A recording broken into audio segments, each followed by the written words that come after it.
tal si el resto de nosotros nos ponemos en pies una vez más y buscan en sus Biblias el Evangelio según San Lucas?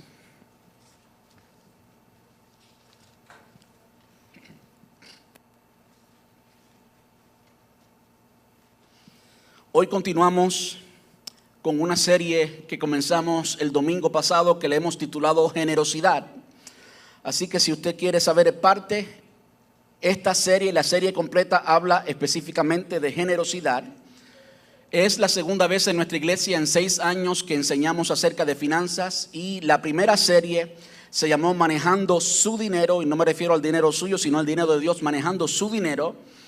Y allí enseñamos cosas muy válidas como cómo honrar a Dios a la hora de ganar el dinero, a la hora de producir el dinero, a la hora de administrarlo, a la hora de disfrutarlo y a la hora de invertirlo. De modo que todo lo que la iglesia enseña acerca de finanzas o acerca de dinero no está incluida en esta serie. Esta serie se enfoca específicamente en la generosidad, pero una vez más, reitero, no es todo lo que la iglesia enseña, no es todo lo que la palabra dice del tema. Usted puede ir a esa otra serie que está publicada en nuestra página web, en sermones, recursos, sermones, y allí va a encontrar la serie completa.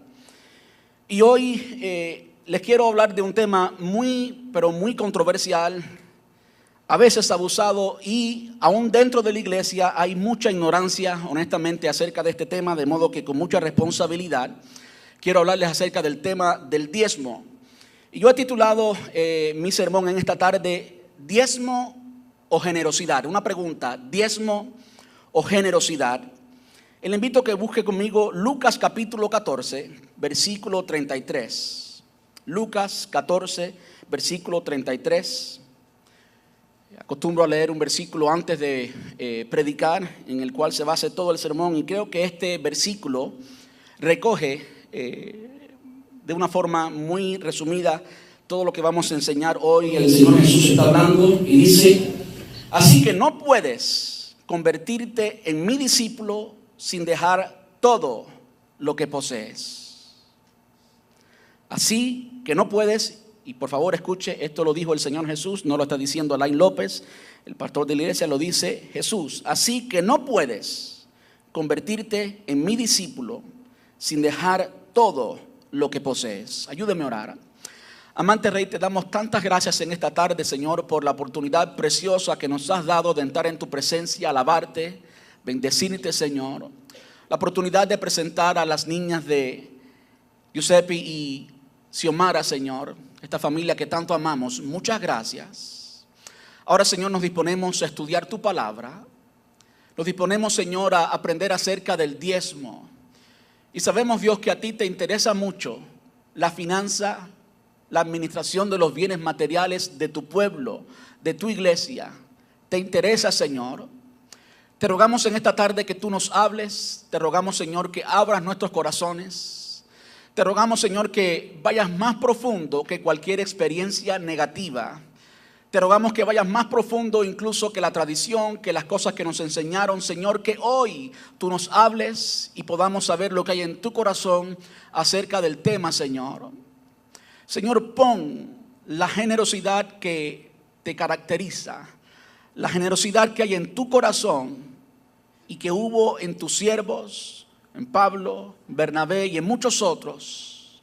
Ponla hoy, Señor, en cada uno de nosotros, y enséñanos a dar con liberalidad, a dar con amor, a dar con alegría, a ser un pueblo generoso, a ser un pueblo, Señor, que sabe dar. Te rogamos esto en el nombre de Jesús y te damos muchas gracias, papá. Amén. Gracias, Señor. Puede tomar asiento y muchas gracias.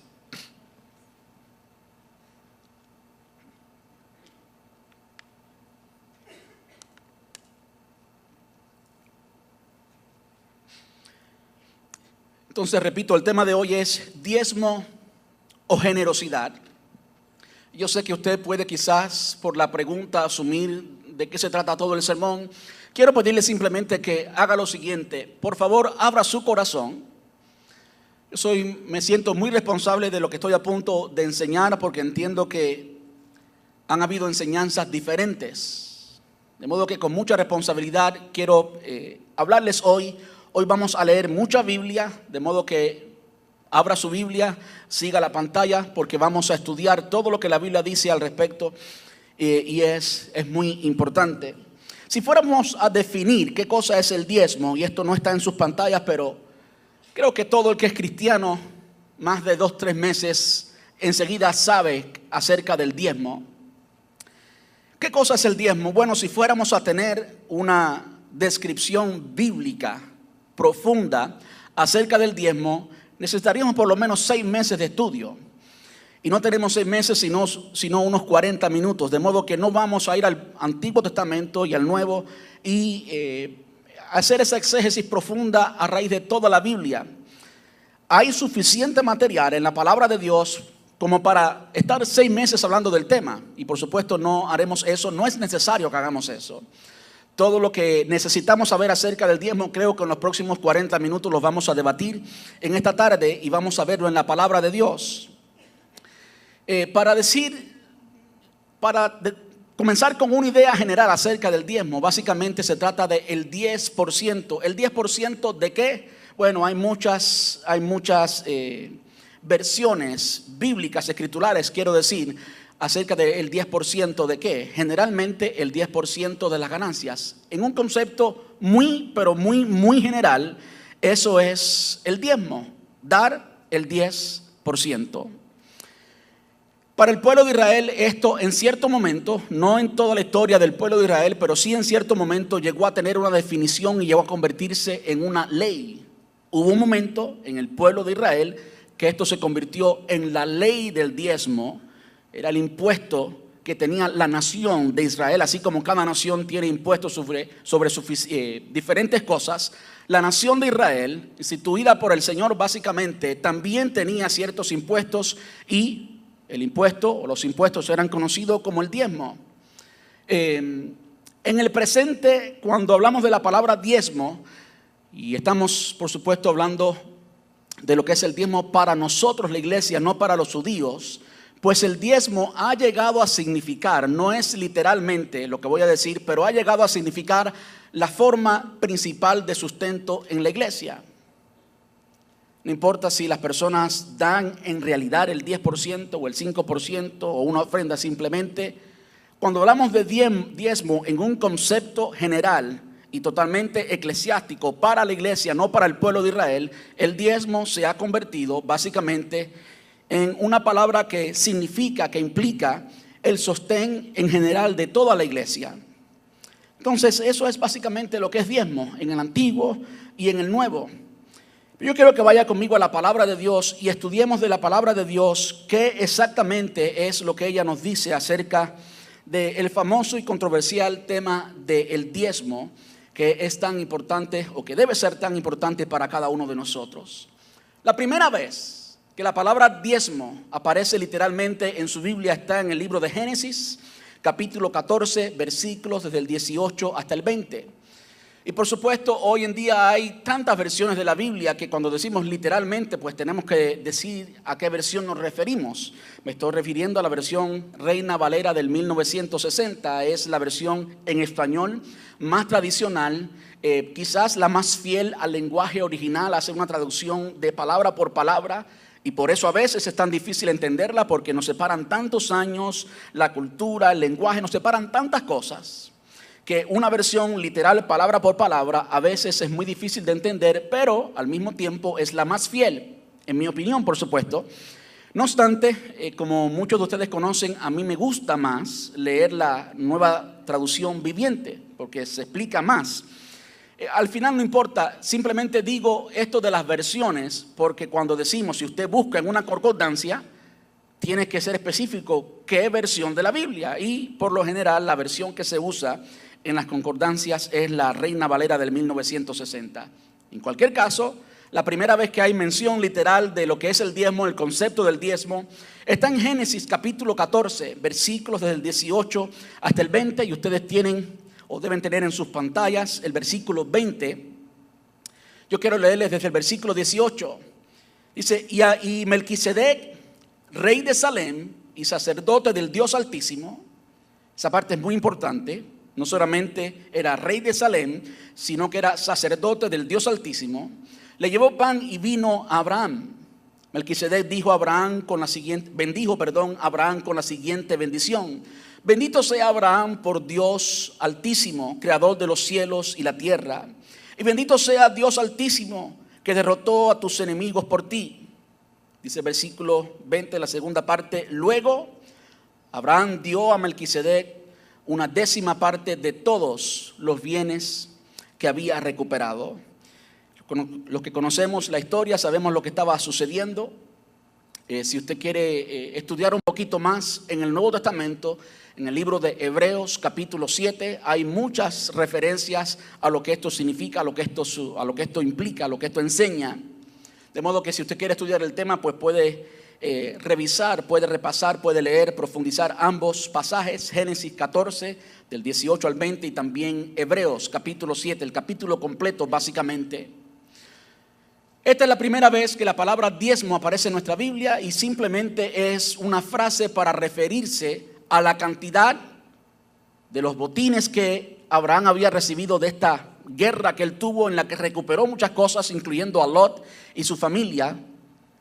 Todo lo que él recuperó, dice en esta ocasión que le dio a Melquisedec el 10%. Entonces, en esta ocasión fue simplemente un acto voluntario, fue un acto de agradecimiento, fue un acto, pues, que simplemente él de su voluntad quiso darle el 10%. Él no estaba forzado a darle el 10%, quizás era una costumbre, simplemente era un deseo personal y en esta ocasión resultó ser el 10% y pues fue lo que dio Abraham. Esta es la primera vez que la palabra aparece en nuestra Biblia y como podemos ver, ahí pues como que no nos enseña mucho, es simplemente una forma en que el escritor bíblico usa para referirse a la cantidad que él dio.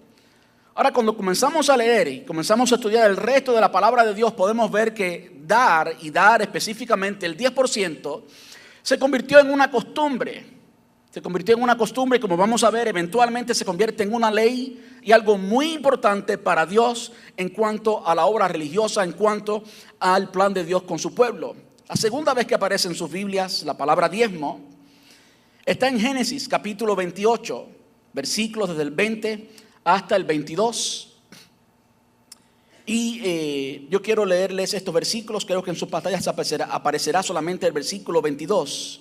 Dice: luego Jacob hizo voto: si Dios en verdad está conmigo y me protege en este viaje, y si Él me provee de comida y de ropa, y si yo regreso sano y salvo a la casa de mi padre, entonces el Señor ciertamente será mi Dios.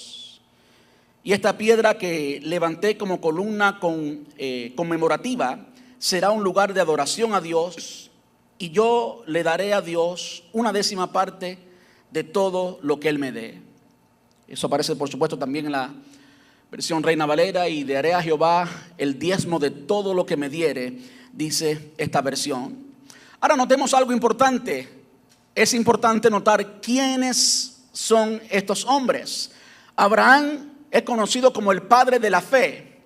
Abraham es el padre de la fe para nosotros. Si usted quiere testimonio de eso, puede ir al libro de Hebreos capítulo 11 y va a encontrar en numerosas ocasiones cómo Abraham llegó a convertirse en el padre de la fe. El Nuevo Testamento, las cartas paulinas están llenas de ejemplos de cómo Abraham es el padre de la fe. El hecho de que Abraham haya sido quien haya dado los diezmos es significativo. No era un impío. ¿Y lo dio a quién? Al sacerdote Melquisedec. Vamos a ver ahorita la importancia de eso. Ahora, en esta ocasión, quien está dando los diezmos es Jacob. Abraham tuvo un hijo llamado Isaac, tuvo otro hijo llamado Ismael, pero el hijo de la promesa es Isaac. Isaac tuvo a Jacob, ¿verdad que sí? Y Jacob es la segunda persona que conocemos en nuestra Biblia que da los diezmos. Ahora, nótese el contexto, nótese la razón por la cual él da los diezmos. Lo da, una vez más, muy parecido a la razón por la cual los dio Abraham. Dice: si Dios en verdad está conmigo y me protege en este viaje, y si Él me provee de comida y de ropa, y si yo regreso sano y salvo a la casa de mi padre, entonces, como que era algo condicional lo que estaba haciendo Jacob. Si Dios hace todo esto, entonces yo voy a hacer esto, entonces Él será mi Dios. Y entonces, de todo lo que Él me diere, el 10% le daré. De modo que, de cierto modo, Jacob está diciendo, pues yo seré agradecido del favor de Dios sobre mi vida. Y dice que también da el 10%.